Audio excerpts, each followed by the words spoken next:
But he did it, and he did it so well. He managed to avoid all the inflammation that he was getting before. He was running with a lot more ease. He was able to recover much more quickly between runs. He'd do a marathon and then look after the kids when he got home. And I just thought, wow, this is unbelievable. He managed to do his next London marathon an hour and 10 minutes faster than his first marathon attempt.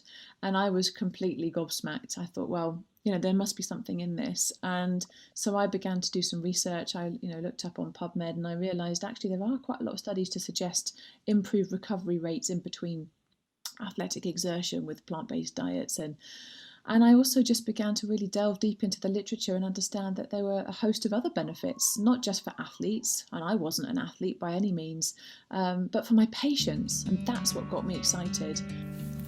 That right there was Dr. Gemma Newman, the plant-powered doctor, and this is Sarah Wright. Welcome to the podcast. Hello everyone, Sarah Wright here. Welcome back to the podcast. I'm so excited for this episode. Today we'll be talking with Dr. Gemma Newman. Dr. Newman is a plant-based advocate and a GP from the UK, and she has done some incredible work. This episode will be delving into the benefits of plant-based nutrition, how Gemma is using this in practice as a GP, and lots of new exciting things in addition to Gemma's new book, The Plant-Powered Doctor. I'm really, really excited. I think you'll absolutely love this episode. Unfortunately, my microphone didn't pick up too much, so I'm really sorry, but my voice is a little bit muffled, but Dr. Newman sounds fantastic. So we'll get going with this, and I hope you enjoy. So Dr. Gemma Newman has worked as a doctor, public speaker, and plant-based advocate since 2004. Graduating from the University of Wales College of Medicine, she has worked in many specialities, including endocrinology, elderly care, paediatrics, psychiatry, and general surgery, rehabilitation, and general practice. Dr. Newman is a founding member and ambassador for PlantBased Health Professionals UK and has a special interest in holistic health, plant-based nutrition, and lifestyle medicine. In her practice, she has come to understand that the body, mind, and soul are not separate, and that it is only in addressing the root causes of stress and disconnection that we can truly heal from the inside out. Thank you so much for joining me today, Gemma. Thank you for having me. It's a real pleasure. I am an absolute huge fan of your work, and I know that one of your quotes is one by Archbishop Desmond Tutu. There comes a point when we need to stop just pulling people out of the river. We need to go upstream and find out why they're falling in. Where did this inspire you? And throughout your practice, what made you go into researching the benefits of a plant-based diet? Well, I always wanted to be a doctor. Well, I say always. I wanted to be a children's TV presenter when I was about 10. But after that, I wanted to be a doctor because it meant a lot to me to be able to try and help people get well. And it just had a real appeal to it. And when I went through my training, I was so excited to be a doctor, and I started out in clinical practice, and I realised that the reality of the job was very different to what I dreamed it might be. And I knew that general practice was the way forward for me because I love the idea of being connected to people throughout their life course, from birth to death and in between, and seeing their children grow up and being a part of creating health in that way. But I realised that my toolbox was only half full, and I would tinker with medications, I would follow guidelines, and yet I noticed that my patients weren't getting better. We were managing their chronic diseases, but they were gradually declining, as you would expect with a chronic disease, to the point where you didn't really feel as though you're doing anything good at all. And it got to a point where I thought there must be something else that I can do that will help people. And of course, when you're in a role, a therapeutic role, listening is really important. I discovered that really early on.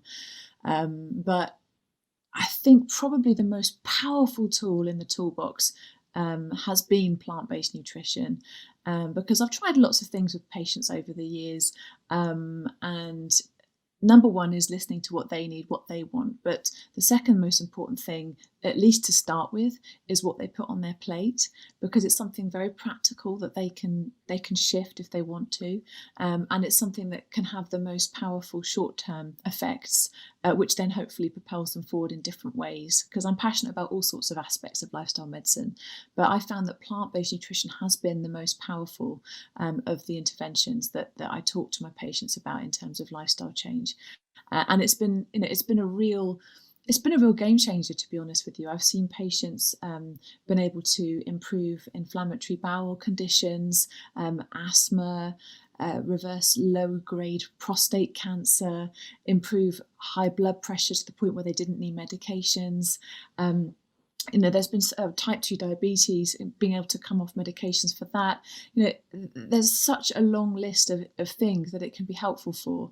And yeah, I've been so passionate ever since I first learnt about it that if my patients were able and willing, then they were able to see great results.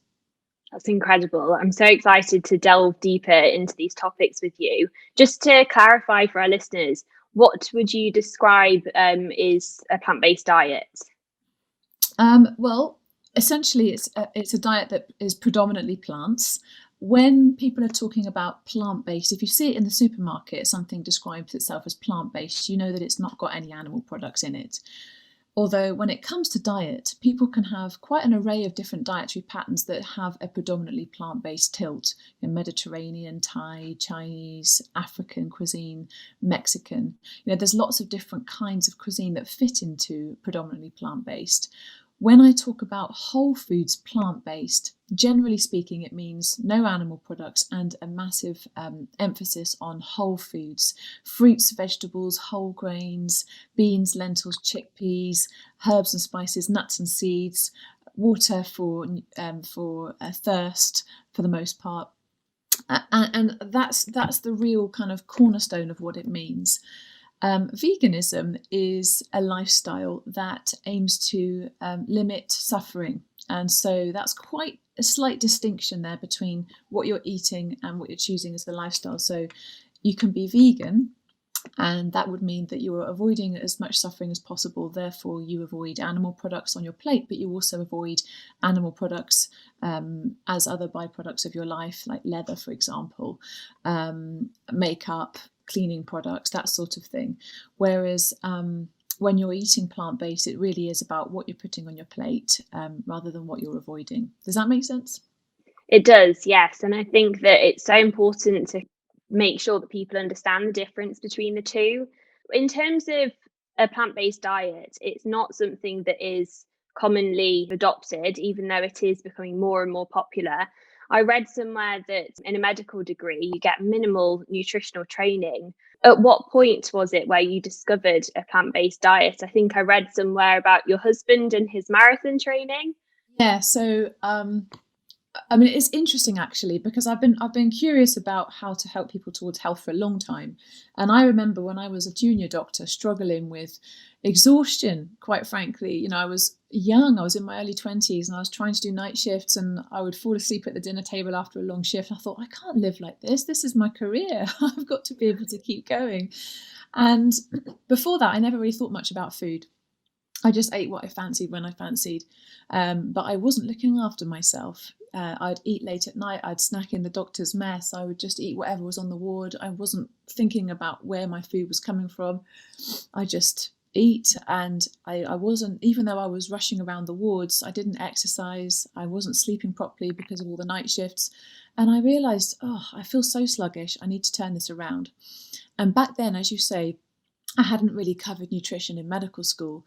But I'd kind of taken in the background hum that, low carb was good, and calorie counting was of course the way to go, because, you eat less and you move more, therefore you lose weight.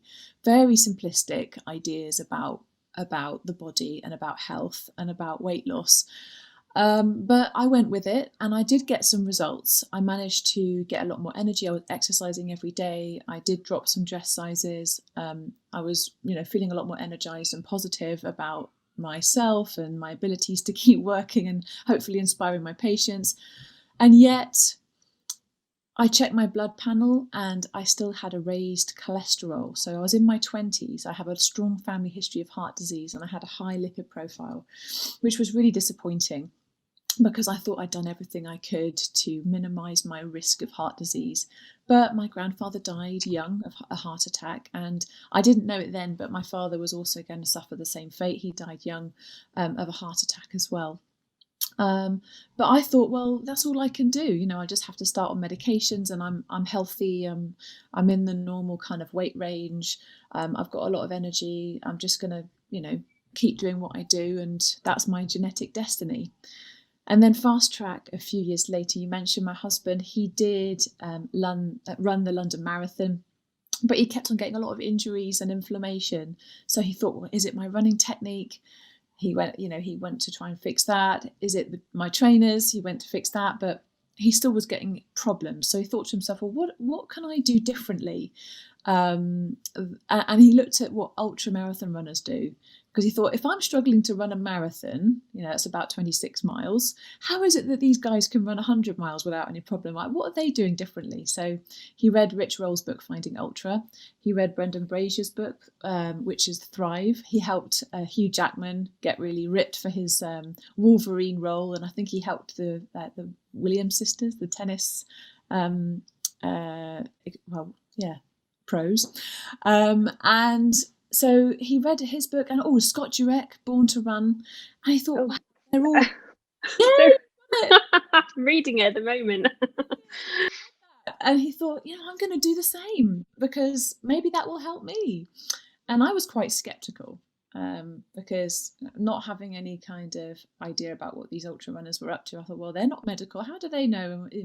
Is he going to have some sort of nutritional issue? And I was actually also quite worried about my social life, if I'm honest with you, because at the time, and even now, it seems quite fringe, doesn't it? But he did it, and he did it so well. He managed to avoid all the inflammation that he was getting before. He was running with a lot more ease. He was able to recover much more quickly between runs. He'd do a marathon and then look after the kids when he got home.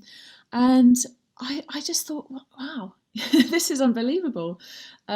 He managed to do his next London Marathon an hour and 10 minutes faster than his first marathon attempt. And I was completely gobsmacked. I thought, well, there must be something in this. And so I began to do some research. I, looked up on PubMed, and I realised actually there are quite a lot of studies to suggest improved recovery rates in between athletic exertion with plant-based diets. And I also just began to really delve deep into the literature and understand that there were a host of other benefits, not just for athletes, and I wasn't an athlete by any means, but for my patients. And that's what got me excited, because these are things that we die of. This is personal stories. This is my patients, my own family. Every family will have somebody that suffers from heart disease or cancer. And these are things that can be improved through plant-based nutrition. And so, it really did fuel my interest and excitement. And that's where the magic happened, because after a while, I gained confidence from what the literature was telling me. I gained confidence from being able to do it myself. I gave plant-based nutrition a try at home. I didn't tell anybody. I just thought, well, let's see how it goes. And it turned out to be easier than I was expecting. And what I noticed personally was that when I went running, I used to get a lot of knee pain. When I was in my 20s, I used to have to wear knee supports when I went running, but that all disappeared. And crucially, when I got my blood panel checked, just a month after switching to a more plant-based approach, so I went completely plant-based, I was able to improve my blood lipids so that I no longer had any blood lipid issues at all. So for me, that was a real win. And so, it was. It gave me the confidence I needed to then start talking to my patients about it. And as I say, that was where it became really special indeed. That's incredible. It's so wonderful to hear the kind of benefits that you experienced as well. When you did start to bring it into practice, I read something really wonderful about your glove. Is it a gloves technique that you use with your patients? Do you still use that in practice? And if so, can you tell us a bit about it? I do. It's a very handy little mnemonic because it helps people to keep in mind the things that will really help them. And GLOVE stands for gratitude, love, organic, which includes regenerative agriculture, which I can go into details with, vegetables, exercise, and sleep, gloves. Now, it's interesting because when you delve deeper into it, people will think, oh, it's a bit corny to talk about gratitude and love. But honestly, I do think that it's one of the main cornerstones of having a healthy mind and body. And organic, basically, I'm trying to say you don't have to buy everything organic. But there are definite benefits into understanding where your food comes from and how it's grown. We're living in a society now where we have no clue where our food comes from. It's all pre-packaged in a supermarket, and for the most part things are grown conventionally using pesticides and tillage agriculture, which is really negative for the soil and for the nutrients in our soil and for the topsoil being able to stay where it is and not get washed away. So there's quite an emergency, I would say, in the way that we're growing our food, and it could well be that in the next 60 to 100 years that we lose all the topsoil that we currently have because it gets washed away with the rainwater. And that's because of how we farm at the moment. And I'm not placing any blame on farmers. They are complete agricultural superheroes. It is incredibly difficult to grow food, but we do have to think about where it comes from and how we can grow food that sustains us now and in the future. So that's the nod to that.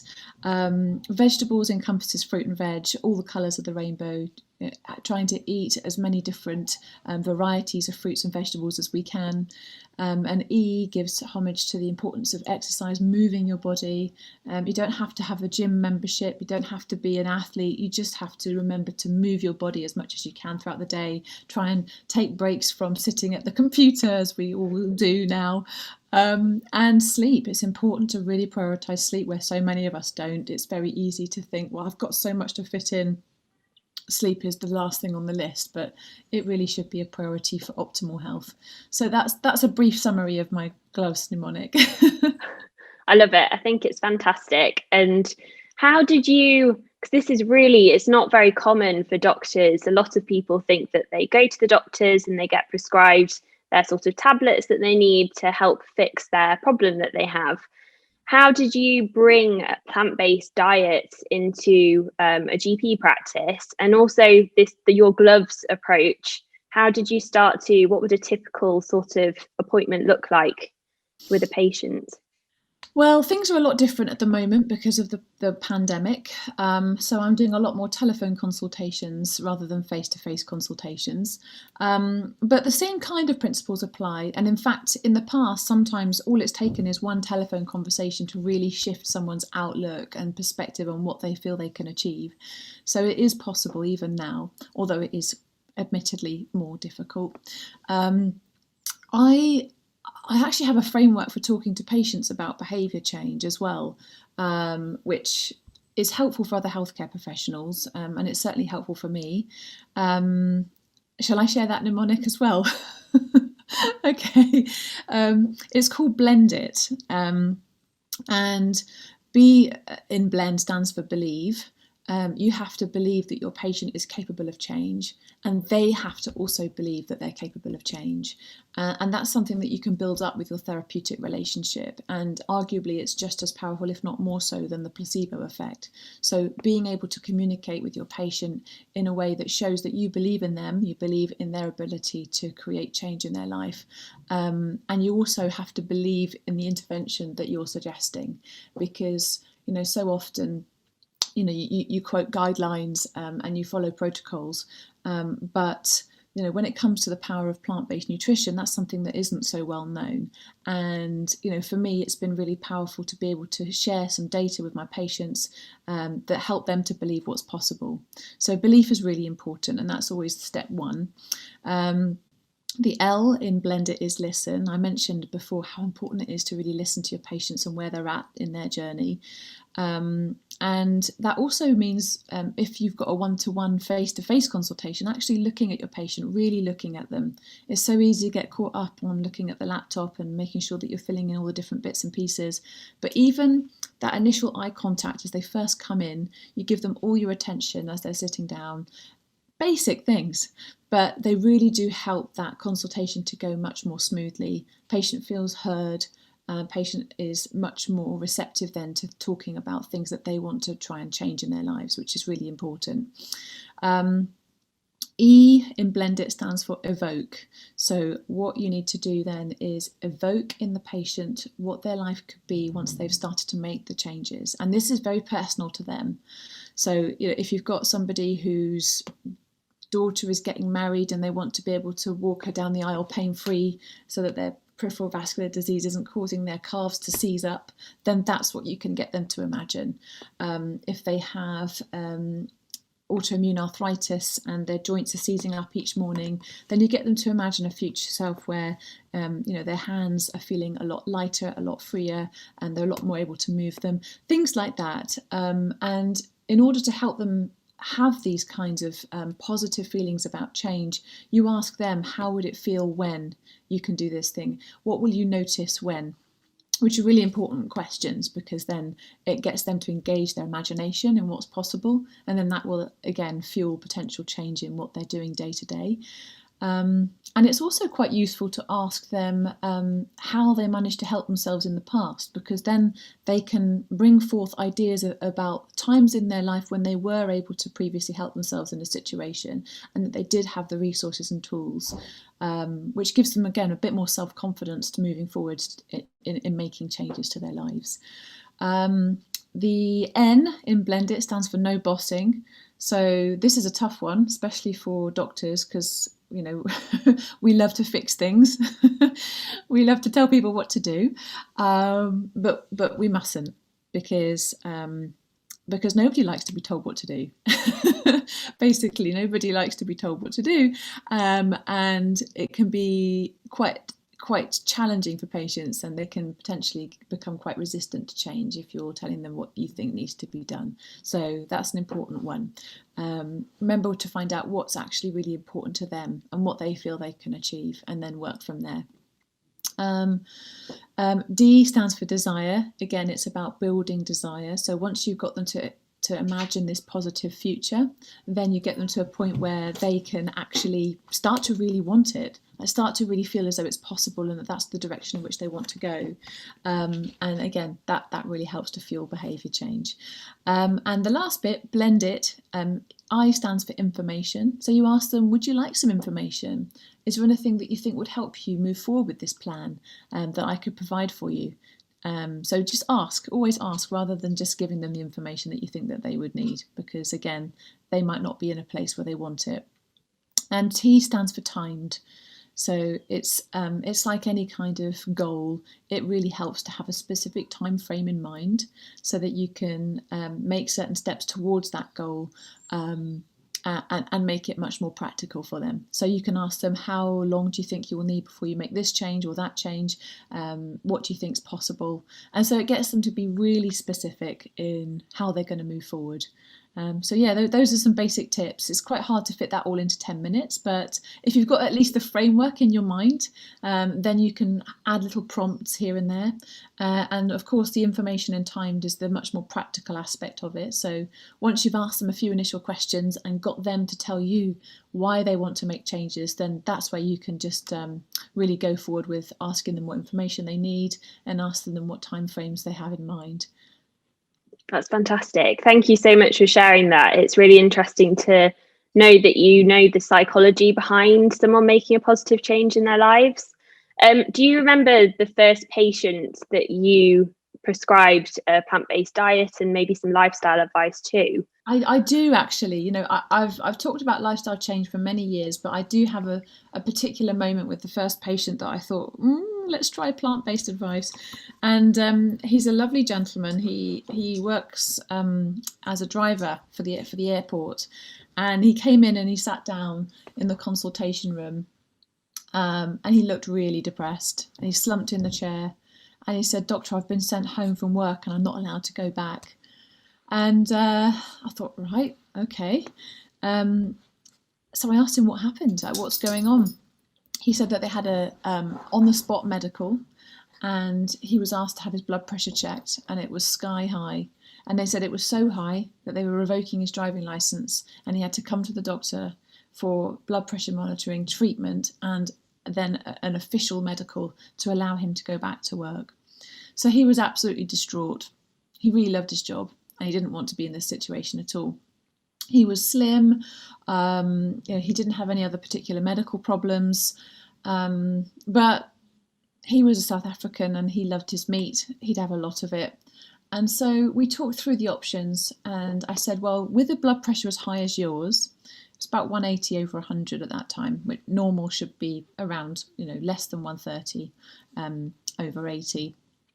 I said we probably would need at least 3 different tablets and we'd start them off at low dose. Realistically speaking, you'd need at least 3 to try and get that blood pressure down. He said, I don't want to be on tablets for the rest of my life. I said, well, the other option is to start really shifting things in your lifestyle. He said, but I'm already active. I exercise, I eat quite well. What else can I do? And I said, well, there is something else. I said, how willing are you to try something new? He said, I'll do anything. I was like, right, okay. So I tentatively explained to him some of the incredible benefits of a plant-based diet. I explained why. I explained simple tips and hacks, like making sure he ordered some ground up flax seeds. I'd read a couple of small studies on the benefits of flax seeds for helping blood vessel flexibility, which is going to be really important if you're trying to bring your blood pressure to a more normal level. I told him some simple breakfast, lunch and dinner ideas, and I gave him some resources that he could try, because he was really willing for change. He was desperate to get back to work and as quickly as possible. So I didn't hold out that much hope that his blood pressure would change particularly. Like I thought maybe it would come down to about 160 maybe, and then we would, then he would be in a position where he was able to accept medication. However, when he came back to me, I think it was a week or no more than 2 weeks later, I was absolutely gobsmacked because I checked his blood pressure and it had completely normalised. It had gone down to normal, 120 over 80. And I couldn't quite believe it. And I thought this must be perhaps an error. So I asked him to come back again. We checked it again. It was completely normal. He came back a third time. I did his medical, completely normal. He hadn't needed any medications to get his blood pressure back to normal. And he went back to work and was a very, very happy man. Wow, that's incredible.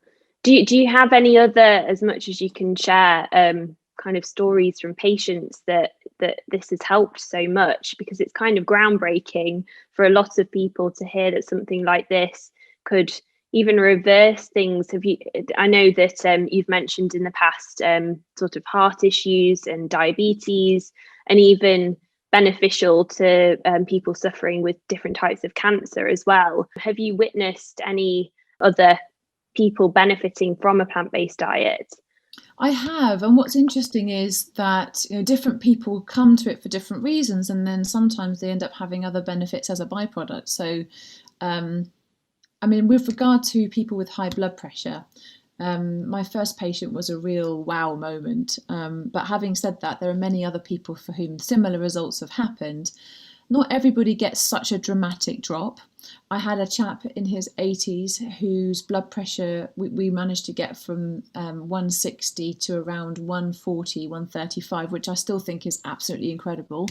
But you don't always necessarily get the big dramatic drops, especially if your blood pressure, if your blood vessels have a certain level of stiffening or calcification in them.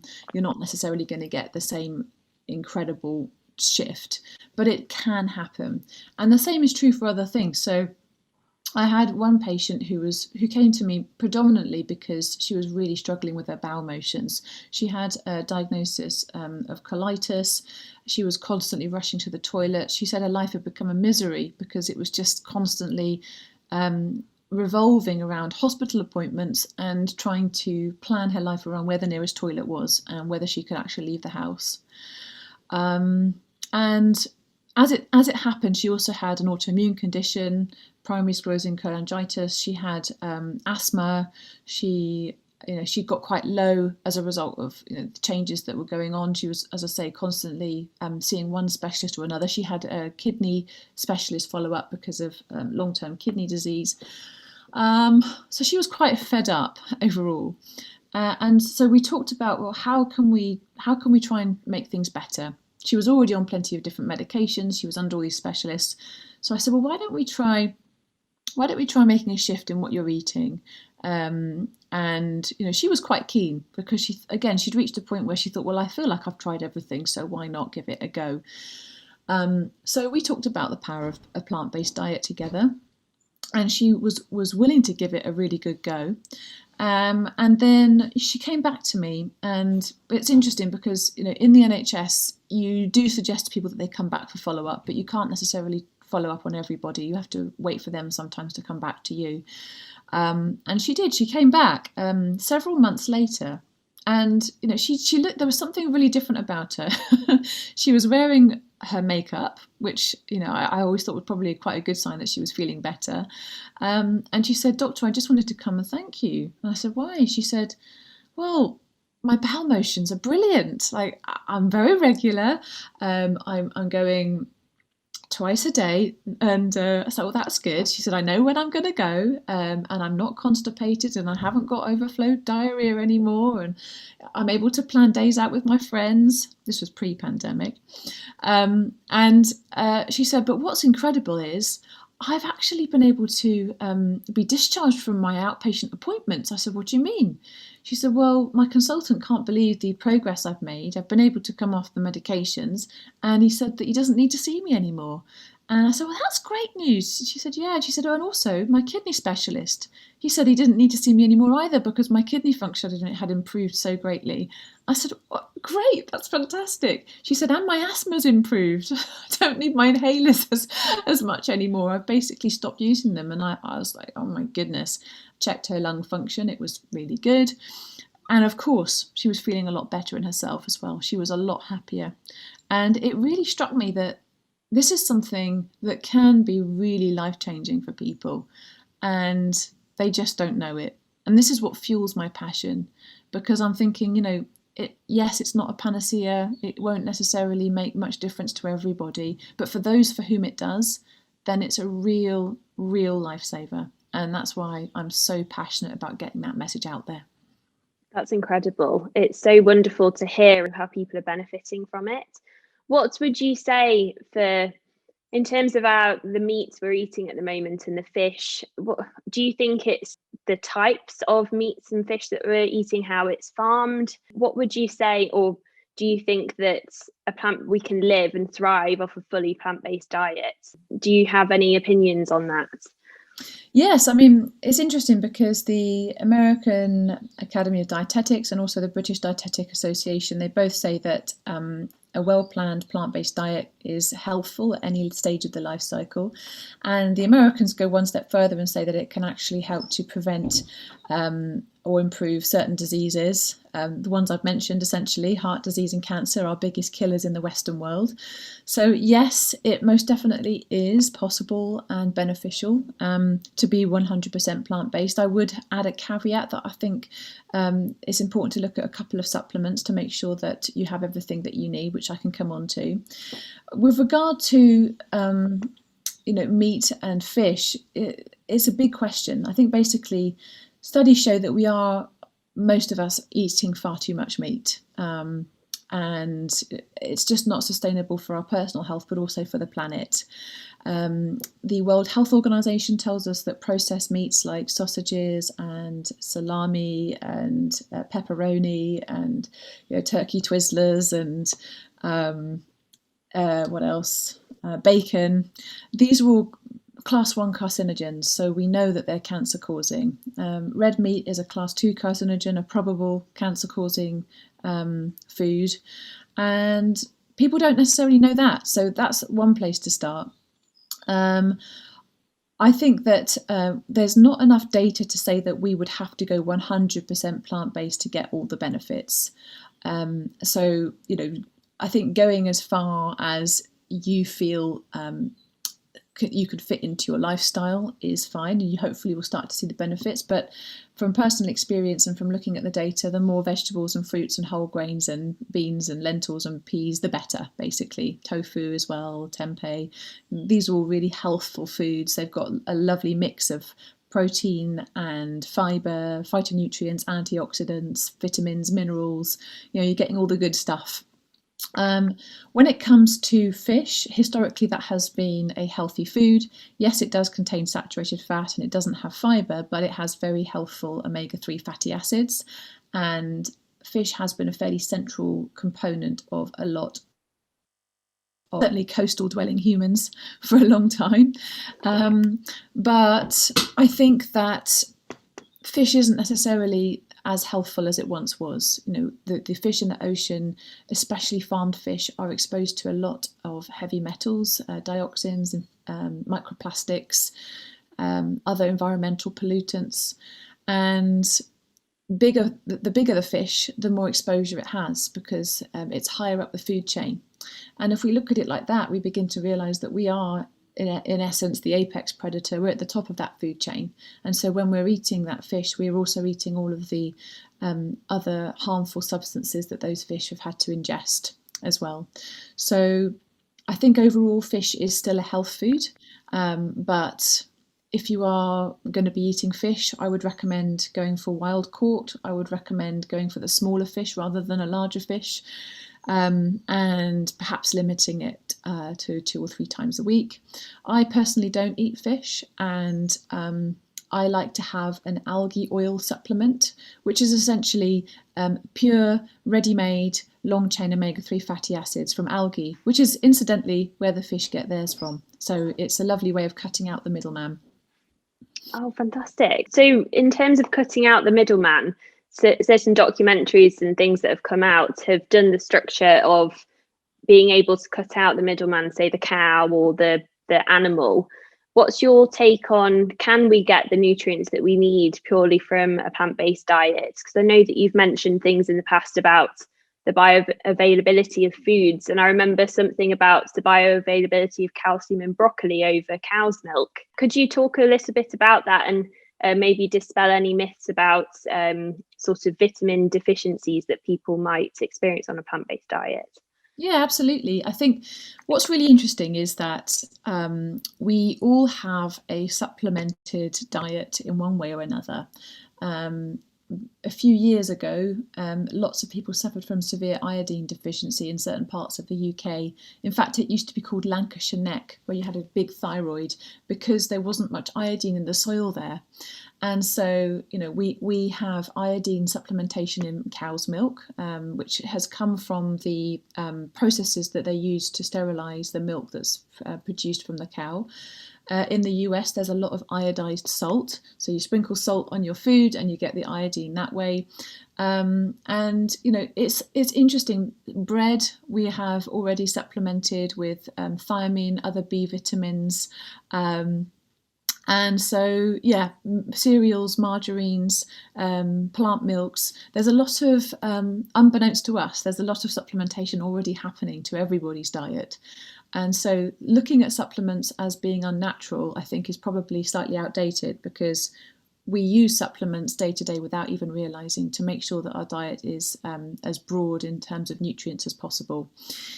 When you're on a fully plant-based diet, vitamin B12 is really important. I would recommend everybody take a B12 supplement if you're fully plant-based. The reason for B12 being so important is because it's made by microbes in the soil.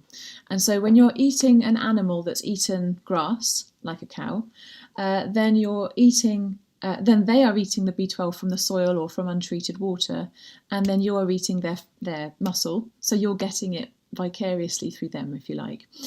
However, many cows these days don't munch on grass. They get fed in large lots, and they get supplemented with feed that has B12 in it. So they already provide a vitamin B12 supplement for the cows that we then again just eat because it's in their muscle after they've had it in a supplement. So it's as you said earlier, you're sort of cutting out the middleman by just taking a B12 supplement that way. I wouldn't recommend people eat soil or drink untreated water. We definitely don't want to catch, cholera or, anything like that. So yes, I think having certain level of sanitation is a really good thing. But it's just about being mindful of where your vitamin B12 comes from. Now, interestingly, vitamin B12 can actually be made by our gut microbes if we have a lovely broad range of gut microbes within our gut.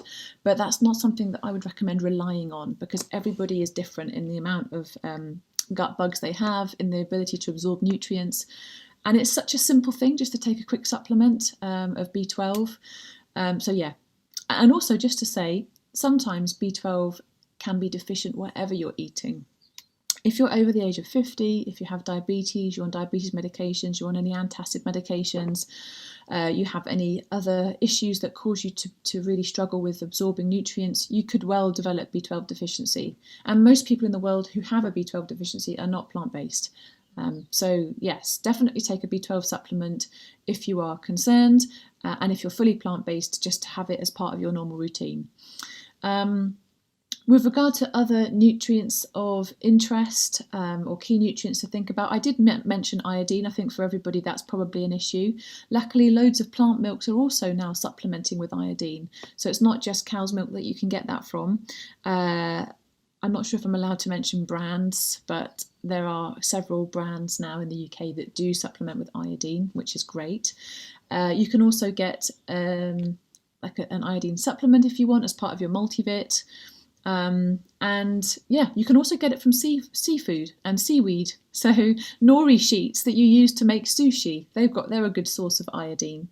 What else can I say? I mentioned about the algae oil, which I think is great. Vitamin D, again, for everyone. This is not particularly exclusive to a plant-based diet, because most of the vitamin D, as you probably know, we create through our skin from sunlight exposure. And at this northerly latitude, we're not getting hardly any sunlight, not enough to make vitamin D. So I think that that's actually a really important one that is really important for everybody to consider. If you don't know that you're low, then taking 1,000 to 2,000 units a day of vitamin D would be beneficial. If you are already very low in vitamin D because you've had a blood test with your doctor that shows that, then they'll guide you as to having an increased dose and what that should look like. Okay, brilliant. Thank you. And in terms of protein, I taught a beginner's guide to a plant-based diet to my friend's yoga student a couple of weeks ago. And I had a lot of women who were worried about needing an increased amount of protein later in life, and how they wouldn't be able to get the protein through a plant-based diet. And I do see this, I think a lot of people worry about getting protein through a plant-based diet. Is this something that you experience when you advise, or what would you say about getting enough protein, or how much do we actually need? Have you read the book Proteinaholic by Dr. Garth Davis? No, but I'll write that down. It's a really interesting book because it goes through a lot of the scientific data. And in actual fact, many of us are eating far more protein than we need, including people on a plant-based diet. The good news is that plants basically are the original source of protein, and all proteins and essential amino acids can be found in plant foods. So you won't necessarily get every single amino acid in every single plant food individually, but when you're eating them together over the course of a few days, you'll get everything that you need. So tofu and tempeh and edamame, sources of soy, essentially have all essential amino acids, but other plant foods just have them in a mix and match sort of way. So if you have beans and rice, you've got all the amino acids, and whole grain pasta and different kinds of pulses, chickpeas, lentils, beans, all these kind of things, they all contain all the different amino acids in different quantities. So it's just about making sure that you have a lovely varied plant-rich diet, and you'll get everything that you need.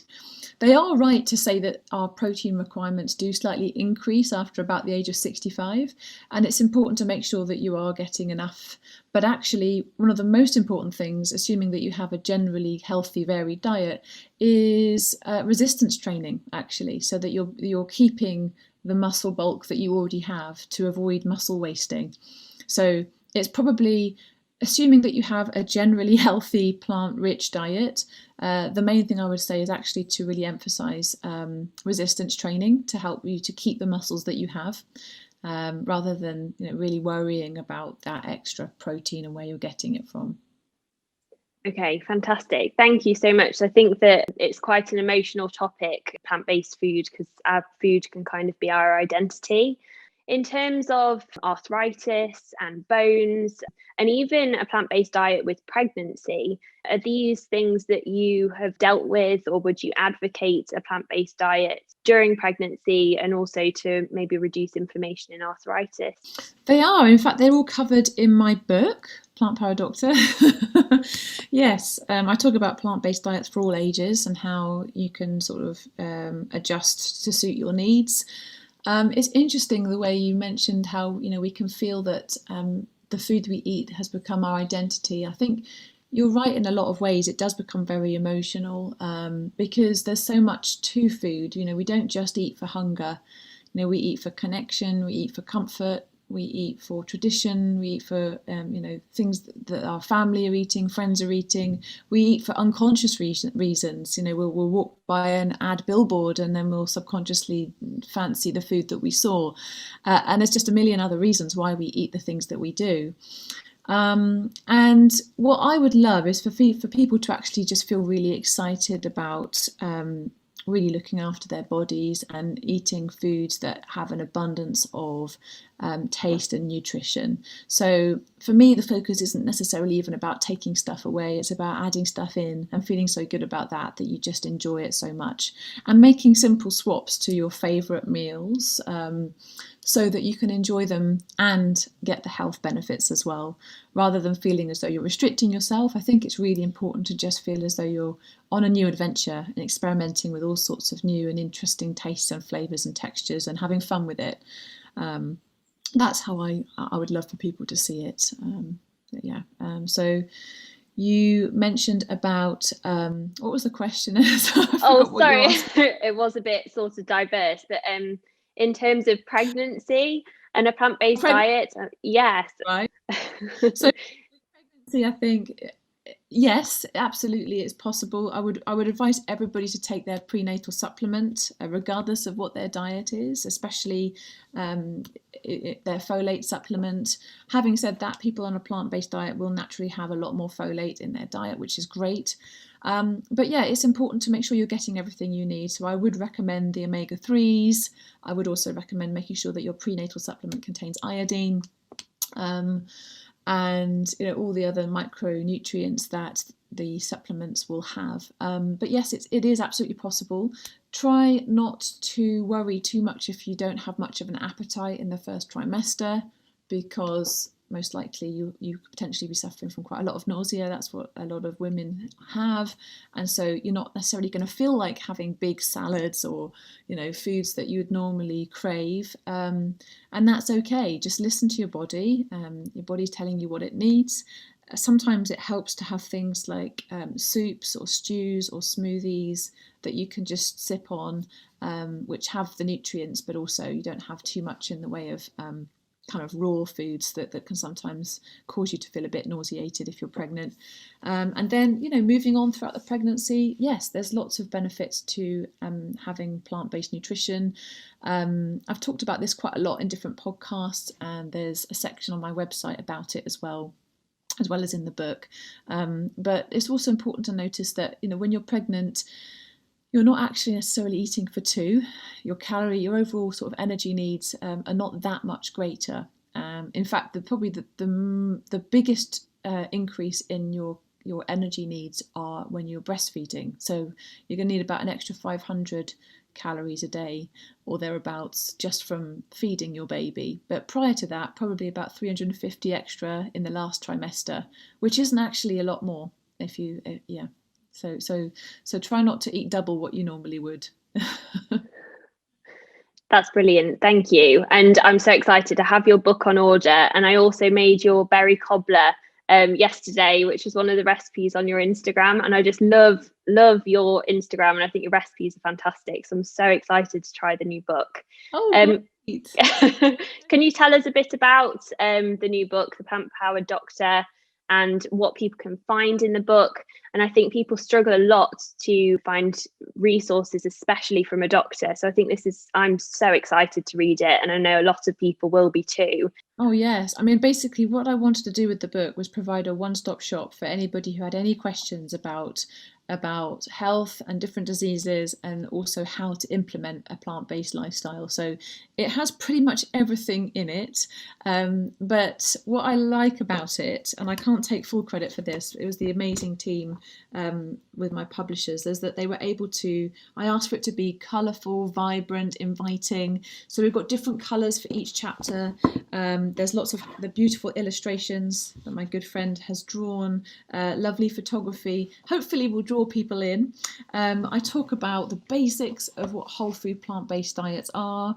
There's a chapter on longevity, a chapter on immune health, rethinking cancer, how fat influences our health, heart health, resetting the skin, hormones and health, a healthy gut. And then the next section is all about the simple switch to plant power. So I talk about mastering those building blocks and for families and supplements, and also there's a section with a meal planner, your plant powered kitchen, staples that you want to buy, and some really simple ideas for each of the meals so you can get yourself started. And yeah, there's some key references in the back. So you talked about wanting specific information and where it came from. I've put all the key references at the back of the book, as well as a link to the website, because I wasn't able to put all the references that I used in the book. I used nearly 600 references and we couldn't put them all in print. So we have listed every reference by sentence and chapter on my website. So if there's something that you want to look up and you're not sure about, or you'd love to learn more about, all you need to do is go to the chapter on my website and then click on the sentence which it pertains to, and you will find the reference that I'm talking about there as well. Fantastic. That's brilliant to let people know that it's all from research and just all of your work as doctor. I know that you're also part of or founding member and on the board of PlantBased Professionals UK. Can you talk a bit about that, and what's your take on how people, especially in the UK, are perceiving a plant-based lifestyle? Because I feel like it's kind of coming out of the woodwork a little bit, and can you tell people a bit about the work that you're doing there? Yeah, absolutely. Plant-Based Health Professionals UK is a lovely organisation. It was founded by Dr Shireen Kassam. She's a haematologist, and she's an advocate for plant-based nutrition. And it's really grown over the last few years. We provide conferences. Anybody can be a member. You don't have to be a medical professional to be a member. And the beauty of that is you get access to loads of webinars, replays, social events, and it's just about getting the word out there to people who wouldn't otherwise have known the benefits of plant-based nutrition. And they've also set up something online which I haven't been a part of, but it's really exciting, and it's called Plant-Based Health Online. It's an online program where you can get one-to-one bespoke medical advice, which you can basically use as a proper medical consultation. I think a lot of people do try to contact doctors through social media, asking specific questions about their own life and their own conditions, and that's not something that we can offer advice or support on. Obviously, for ethical reasons, we don't know your background or your medical conditions or your history. And so the beauty of Plant-Based Health Online is that it's a way of accessing that all-encompassing service with dietitians and different doctors of different specialties, all of whom have personal experience of plant-based nutrition, who can provide that lovely bespoke support. So although that's not something that I've been a part of, I'm really supportive of it. I think it's a service that we've needed for a long, long time. So I'm really thrilled that they're offering that. And yeah, it's a lovely and growing organisation. So I'm really proud to be one of the founding members, and really excited to see how much it's grown as well. Oh, fantastic. I listened to your talk actually. I think there's a video on your website and it's really interesting. So for anyone that's listening now, head over to Dr. Newman's website and you can see the video and the interview on there. And I just found it brilliant. So yes, I've recommended it to lots of people. In terms of going forward, if people listening are kind of tempted to try a plant-based diet, if they're struggling from some of the issues that you've mentioned, obviously buy your book, because I think that will kind of encompass the whole framework and the steps that you need to take to try out a plant-based lifestyle. Can you recommend any other resources or any tips and tricks that people can start to make switches to boost their health, especially people might have a bit more time to be cooking at the moment? Exactly. I think that's really important. We'll just go onto Google and look up whole foods plant-based recipes and scroll through and find pictures that you think, oh, that looks tasty, I'll give that a go. It's about really trying to incorporate all these amazing and delicious healthful foods into what you're already doing and making it easy, making it fun. I've talked a little bit about simple swaps. There's loads of tips in my book. That's really the reason I wrote it. I wrote it with my patients in mind. I wrote it as being such a simple resource that you could literally just flick through, keep in your kitchen, use for recipes, but also learn something along the way. And so, yeah, the book is great. My website has loads of free stuff on there, loads of free resources to look at, videos, podcasts, articles, all sorts. And PlantBased Health Professionals UK as well. You'll see that they've got loads of resources for free on the website for people to look at and start getting a flavour for what it's all about. Oh, fantastic. I'm so excited and I love all of the work that you're doing, Gemma, and I'm really, really looking forward to the future. If you could give our listeners one tip on to improve their health today, what would you recommend that people do? Oh my goodness, one tip only. I'll have to say, give yourself a little bit of love today. Sit down and close your eyes and imagine looking deep into yourself and thinking, what do I need today? What do I need to feel in order to give my very best to the world, to my family, to my work? And give yourself just that 5 minutes of me time, whatever that looks like for you. Some people find it's great to meditate. Other people prefer to make themselves a lovely cup of tea and have a sit down and read a chapter of their favourite book. You know, whatever it is, even sort of just a quick high intensity workout, a few jumping jacks, whatever it might be, just to kind of get you feeling energized, feeling as though you've given your best to yourself so that you can give to others. Oh, fantastic. Thank you so much, Gemma. And just once again, for anyone that wants to get in touch or find out about the work that you're doing or get your new book, can you just repeat maybe your social media handles and your website? I can. So my Instagram is Plant Power Doctor. That's probably where you'll see most of me, Plant Power Doctor. And the book is called The Plant Power Doctor, a simple prescription for a healthier you. You can get that on any website, so Smith's, Waterstones, Blackwell's, Foyles, Amazon. And if you are not UK based, you can go to thebookdepository.org and you can order it on there. They've got 25% off and free worldwide delivery. So yeah, and my website, of course, gemmanewman.com or plantpowerdoctor.com. Brilliant. Thank you so much, Gemma, for joining me today. It's been a real pleasure.